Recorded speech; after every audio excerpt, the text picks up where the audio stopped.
Yang mendekati hari H pencoblosan Pilkada serentak 27 November 2024, Paslon nomor urut 1, calon gubernur dan calon wakil gubernur Sumatera Selatan Herman Deru Ciujang masih diunggulkan oleh sejumlah lembaga survei untuk jadi pemenang Pilkada Sumatera Selatan.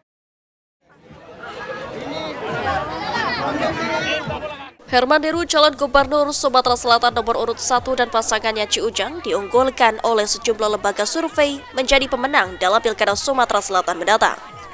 Bahkan menurut lembaga survei, keunggulan dari pasangan Herman Deru dan Ciujang cukup jauh dari pasangan nomor urut 2 dan 3. Ditemui dalam kegiatannya bersama para pendukung beberapa waktu lalu, selain menyatakan optimisme jika bisa menjadi pemenang dalam Pilkada Sumsel, Herman Deru juga berharap doa dari seluruh pendukung setia serta akan tetap terus berjuang demi kemenangannya.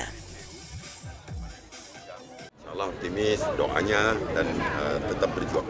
Terakhir, lembaga survei yang diunggulkan pasangan Herman Deru dan Ciujang jadi pemenang Pilkada Sumatera Selatan ialah Lembaga Survei Indonesia atau LSI yang menyatakan HDCU unggul 64,1%, lalu berikutnya disusul pasangan Mawardi Yahya Anita Nuringhati jumlahnya sebesar 16,7%, dan terakhir pasangan Edi Satana Putra Rizky Aprilia jumlahnya sebesar 12,9%.